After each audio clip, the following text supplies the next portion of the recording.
Hi, என் பேர் திலீப். நான் வந்து 2017 கோயம்புத்தூர் ரேஸ் இன்ஸ்டியூட் ஜாயின் பண்ணேன். 18 சிஹெச்எஸ்எல் கிளியர் பண்ணேன். போஸ்ட் அசிஸ்டண்ட்டாக ஜாயின் பண்ணேன். அப்புறம் ஒரு 9 months ஒர்க் போச்சு. அப்படியே அந்த ஒர்க் போகும்போதே வந்து படித்து 2020 சிஜிஎல் கிளியர் பண்ணி இப்போ வந்து ஜிஎஸ்டி இன்ஸ்பெக்டராக இருக்கேன். டெக்னிக்கல் ரெசிக்னேஷன் பண்ணி இப்போ ஜிஎஸ்டி இன்ஸ்பெக்டராக ஜாயின் பண்ணியிருக்கேன். ஒரு 2 months ஆச்சு. ஆக்சுவலாக இனிஷியலாக நான் வந்து ப்ரைவேட்டில் தான் ஒர்க் போயிட்டு இருந்தேன். காலேஜ் முடிச்சு 2016 காலேஜ் முடிச்சு ப்ரைவேட்டில் தான் ஒர்க்கு ஜாயின் பண்ணியிருந்தேன். ஒரு 2 years ப்ரைவேட்டில் போயிட்டு இருந்தேன். என்னோடய கோர் வந்து ட்ரிபிள். நான் வந்து போகும்போது என்னாச்சுன்னா ரொம்ப ட்ராவல் பண்ணுற மாதிரியும் இல்லை, ரொம்ப ஸ்ட்ரெஸ்ஸு ஹெக்டிக்கான ஒர்க்கு லோடு இருந்துச்சு, ரொம்ப ஹெல்த் இஷ்யூஸும் வந்துச்சு. ஸோ என் ஃப்ரெண்டு வந்து ஒருத்தன் வந்து சஜஸ்ட் பண்ணான், இந்த மாதிரி எஸ்எஸ்சிங்கிற ஒரு எக்ஸாம்ஸ் இருக்குது, சென்ட்ரல் கவர்மெண்ட் எக்ஸாம்ஸ் இருக்குது அப்படிங்கிறத வந்து ஃப்ரெண்டு வந்து சஜஸ்ட் பண்ணான். அதுக்கப்புறம் இங்கே வந்து ரேஸ் இன்ஸ்டியூட் ஜாயின் பண்ணேன், கோயம்புத்தூர் ரேஸ் இன்ஸ்டியூட் ஜாயின் பண்ணேன். எனக்கு நியரஸ்ட்டாக இருந்தது வந்து இங்கே கோயம்புத்தூர் ரேஸ் தான் இருந்துச்சு. ஸ்டாஃப்ஸ் பொறுத்த வரைக்கும் நல்லா ஃப்ரெண்ட்லி மேனராக தான் டீச் பண்ணாங்க.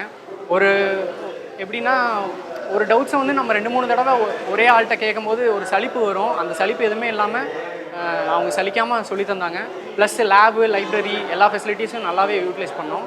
ப்ளஸ் மெட்டீரியல் எல்லாமே கரெக்டாக யூஸ்ஃபுல்லாக கிறிஸ்பாக இருந்துச்சு. ஸோ கரெக்டாக அதை யூட்டிலைஸ் பண்ணி படித்தோம். ஃப்ரெண்டு தான் வந்து பார்த்துட்டு சொன்னாங்க, ஃப்ரெண்ட்ஸ் எல்லாம் பார்த்துட்டு தான் சொன்னாங்க. உண்மையாகவே ரொம்ப ஹாப்பியாக இருந்துச்சு. ஃபஸ்ட்டு எங்கள் அம்மாட்ட தான் சொன்னேன், ரொம்ப சந்தோஷப்பட்டாங்க.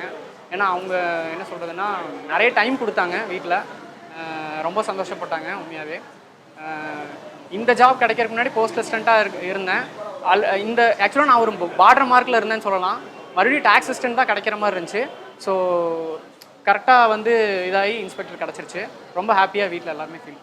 இப்போ வரவங்க பொறுத்த வரைக்கும் வந்து என்னென்னா கொஞ்சம் அவசரப்படுறாங்க. கொஞ்சம் வந்து பொறுமையாக வந்து நின்று ஒரு எக்ஸாம் 2 எக்ஸாம் இதானாலும் வந்து அடுத்தது வந்து கொஞ்சம் வித்ஸ்டாண்ட் பண்ணி கொஞ்சம் ஹோல்ட் பண்ணி அப்படியே படிக்கணும்னு தான் நான் சொல்லுவேன். ஏன்னா நாங்கள் என்ட்ரு ஆகும்போது வந்து 2017-18 வந்து ரொம்பவே ஸ்லோவான ப்ராசஸ் போயிட்டு இருந்துச்சு. ஆனால் இப்போ நல்லாவே ப்ராசஸ் ஸ்பீடாக போயிட்டுருக்கு. கொஞ்சம் வந்து பொறுமையாக படிச்சிங்கன்னா கண்டிப்பாக நீங்கள் நினச்ச ஜாபை நீங்கள் அடிக்கலான்னு தான் சொல்லுவேன்.